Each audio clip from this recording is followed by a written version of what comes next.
So let me bring something to you that might make this come a little more clear, because I, in a message you had sent me, I don't think I understood your position on animal rights violations anyways. So if you take something like the element of crop deaths that is rodenticides, poisons are put out, rats come and get it, they have a slow, agonizing death, bleeding out. Now, I don't think this is a reason to not be vegan, but if you had a plate full of sliced up apples and there was a certain amount of suffering that came from the rodents dying in rodenticides, and then you had a plate with a steak on it, and let's say in this magical hypothetical, the steak and the apple are identical nutrients. There's no difference, but one took killing an actual cow to get that steak, and one was the apples and the rodents, and we knew that the suffering was, let's call it doubled, or let's say tripled. The amount of suffering that came from these rodents to get this apple was 3 times the amount of suffering and life ending that it took to get this steak. Which one's the more moral thing to do, and also which one's the more vegan thing to do if you had to eat one? Yeah, the apple. No bullshit. No way. Yeah, no, it would be the apple, because in the steak situation, you are taking away the rights of another being, whereas the apple situation, you're not violating their rights. Their deaths are a result of them violating the rights of, say, the farmer for trying to take their food. Well, okay, describe rights violation. By the way, okay, so a rights violation would say, I guess we could classify it as taking away the freedoms or liberties or ownership from somebody else. So if I were to steal your clothes, if I were to hit you in some way, if I were to kill you, those are all rights violations. So in the one case, say like the farmer's property being their crops, if they have to, say, lay out poison to protect their crops, it's the rodents that are violating their rights, and it's the farmers that are protecting their property rights from those rodents. And by the way, if we're going to use this like rodenticide poison thing specifically, I don't know if that's commonly used anywhere other than Australia.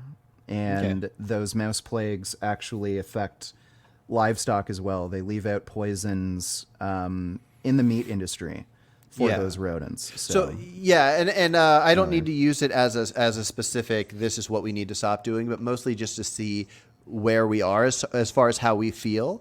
I can't, with the reason I'm vegan, the reason I think that we should not make animals suffer, should not end their lives, I cannot see how, even if there's a distinction with rights violations, that you could say, and let's ignore the idea of plagues and all this other thing, just the idea of causing suffering and dead animals, that you could say that you would rather eat the food that would cause more suffering. Well, let me give you a hypothetical. So let's say you needed to... well, we can use the same hypothetical, essentially. Let's say you have a human steak and only one human died, so it's human meat on a plate. And on the other plate, you have a loaf of bread. And with the loaf of bread, there happened to be a horrible accident where 3 workers on this field ended up dying due to malfunction of machine equipment. What's more ethical, the eating the bread or eating the steak? Gotcha.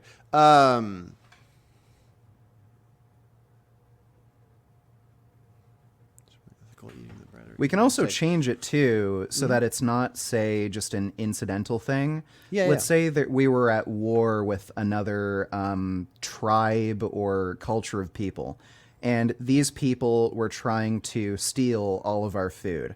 Now, the farmer who is trying to, grow this wheat so that he can sell it at the market needs to protect his field, and he had to shoot 3 people who were trying to destroy the entire field. What would be the more ethical, food option? The bread or, the human steak?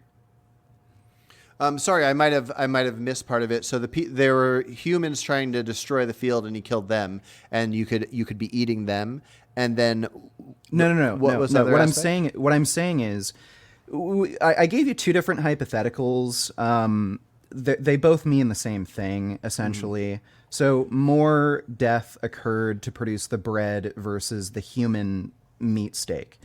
But I think the second hypothetical maybe made more sense because it's something that would kind of normally happen or occur over time. But let's say we were at war with another culture of people. These people were trying to destroy our fields or steal from these fields so that we couldn't sell the bread to, our culture of people.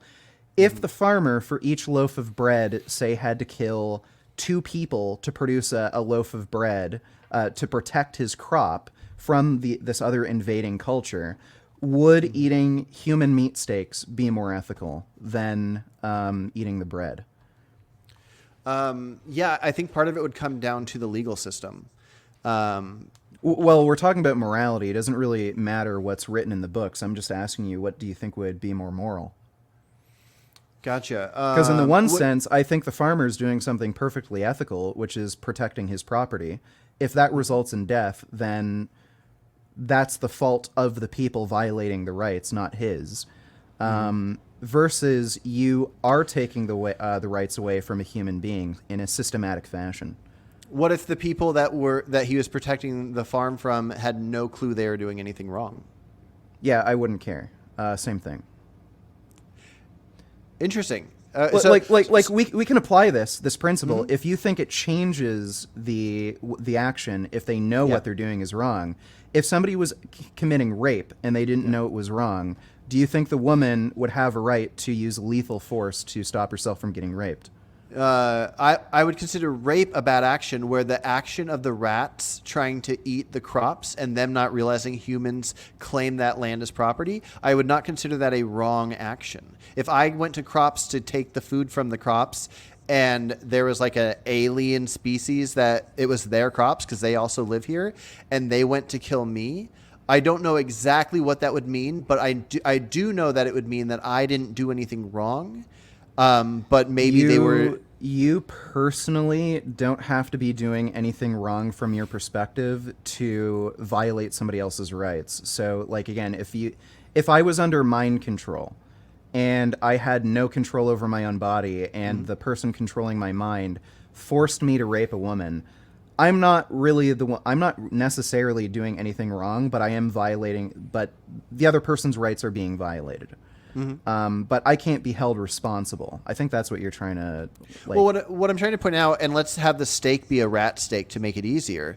If you have 5 rats coming after food you're growing, and you kill those rats to feed somebody that food, when there's another rat that's just hanging out, not trying to take any food, and you could kill that rat to feed somebody that rat, if the equal food is going to come from the food that you killed the 5 rats to get or killing that 1 rat, and all the rats involved did nothing intentionally wrong, they were just wrong place, wrong time, being on the side that would be in favor of killing extra rats when there's no rat that did anything to deserve it does not make any sense to me.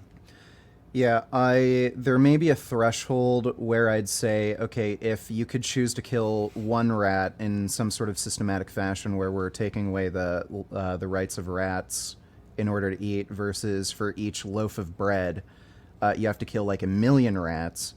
The proportions may be so far off that I'd favor systematically killing a rat for like food, just because, again, just the sheer amount of deaths are so outweighed. But in a real life circumstance, I have not seen any evidence that like there's such a huge disproportion of animals dying in, say, a field versus an animal that is raised for meat that it would justify systematically taking away the rights of animals. I'm not saying there is either. A greater amount of rights. I'm not saying there is either, but I think it's good for us to know where we would stand on that. So I think it's worth looking over. But the fact that it's at random is what blows my mind. So let's say it's 100. So it's a lot, but it's not the threshold you're talking about. you think it would make sense that, like, you personally, if you had a field, you would kill 100 rats that were just being natural and doing their thing and trying to eat from the field. You'd kill 100 rats to produce the amount of food that maybe one rat, if you just killed and ate the rat, that one rat could produce. The idea of it being morally acceptable to kill 100 of the same sized, same getting joy out of life, same amount of suffering rats, when nobody knew they were doing a violation issue. A human breaking into a house to steal stuff, you could say, this is my property, they came in to steal my stuff, I had to protect my stuff, whatever. But in this other case, they're not doing anything wrong.